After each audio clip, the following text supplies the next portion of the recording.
about IVF myths around lifestyle choices next, aren't we? So yeah, we'll get stuck in. Yeah, thanks so much for suggesting all of these to us, because it's been a great topic of conversation, and there's some really good ones. It's given us a giggle as well. Yeah. So at the moment I'm like halfway through our 5th IVF cycle, and there's 2 things that have come up for me about that I'm thinking, should I be doing?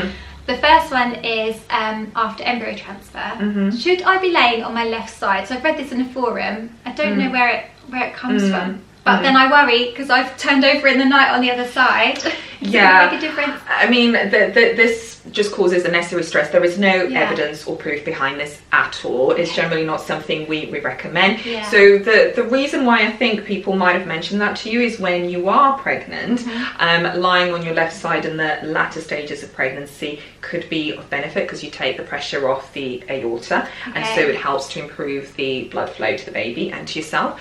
But after a transfer, there's absolutely no evidence that helps. So you can lie on whichever side you want to and not get stressed about that. And then the other thing is whether we should be doing bed rest. So again, there's absolutely no solid evidence basis behind having bed rest. It used to be popular to recommend that several years ago, but actually more and more evidence is emerging to suggest that actually what you should be doing is just continuing about with your normal life.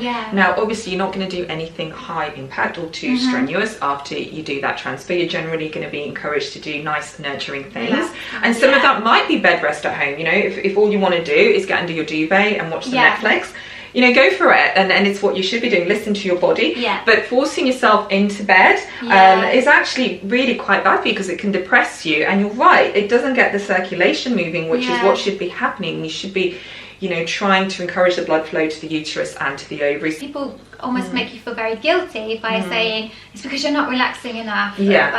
And it's impossible to be totally relaxed during IVF because it's a stressful experience, remembering all these hormones, and they're affecting your brain, and you're worrying about whether it's going to work. But then are you stopping it from working because you're stressing? Yeah, it becomes a bit of a vicious circle, doesn't it? I mean, the thing about stress is that it's this constant source of contention, because there is no study yet to date, and you know, I've done the majority of my research in stress actually because I find it so fascinating. There isn't a study to date that categorically proves that stress has a negative impact. However, we generally all accept that it can, and there is certainly evidence that women going through several rounds of treatment become more stressed the more rounds that they do, because all of a sudden a lot more hinges on it. They've invested a lot emotionally, financially, physically, and so their stress levels do start to increase. And there are studies that have shown that having an increased amount of stress when undergoing IVF can have a lesser success essentially for the couple. However, it's really hard to prove, because of course with stress there are so many other what we call confounding factors. Definitely try and do what you can to try and calm your mind. Now that doesn't mean feeling guilty every time you have a bad thought, because it's almost inevitable that you will. And you know, as women in particular, we punish ourselves so much, we judge each other so much, we're our own worst critics, and we're so harsh with ourselves. And actually it's about sort of turning that around and having compassion for yourself. We were talking about this, weren't we? And whether that means doing some meditation, or whether it means exercising or doing a hobby that you like, whether it means creating something that gives you satisfaction, I'd really encourage you to do that, because that in itself will distract your mind and will try and take the stress off. Exactly. And always remember, and I'd say this to anyone, that we're all doing our best. Yeah, definitely. We're all doing our best, and there's only so much that you can do to control these outcomes. I mean, there's only so much I can do as a doctor to control this outcome. If you're in your 2-week wait and had a cry, it doesn't mean you're going to have made it not work.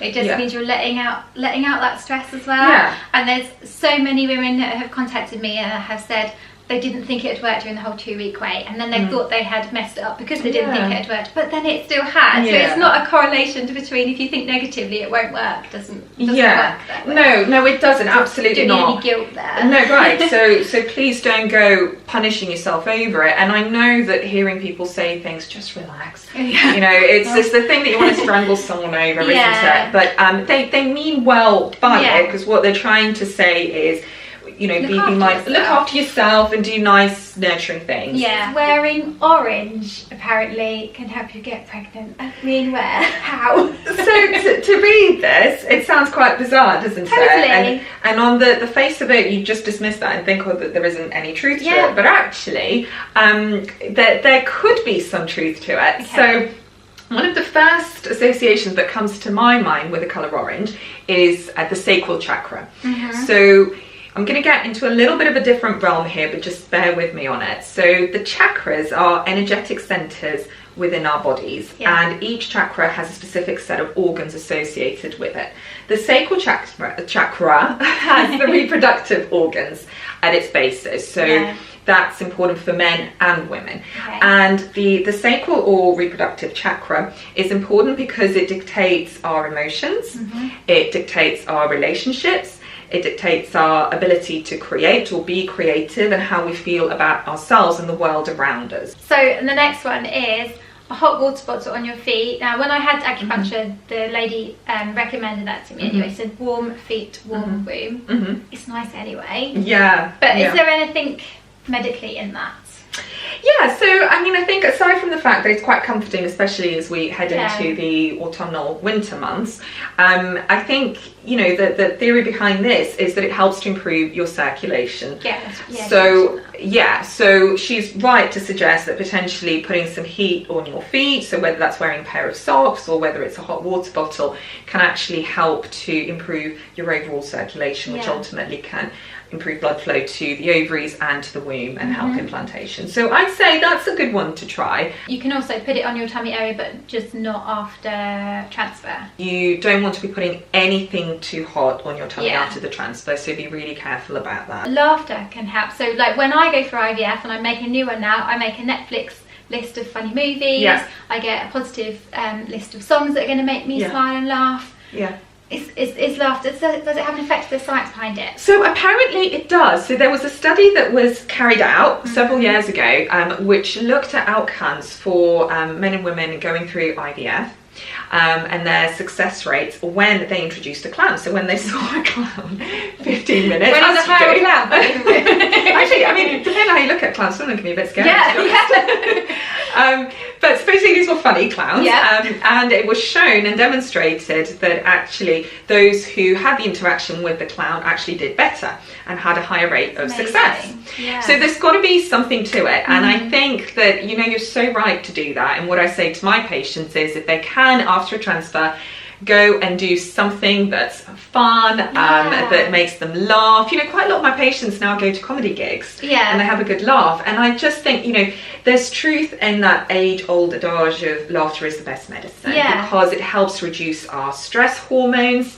It makes us feel better. It's gentle exercise as well, believe it or not. In addition to that, it helps to improve the circulation, which we've spoken about before as being of benefit. So I think laughter is definitely a really, really great thing. Michael McIntyre is watching now. You can come spend a week at my house. The first week of transfer, please. The other one that came through was about wearing big pants. I mean, I do this all the time anyway, to be fair.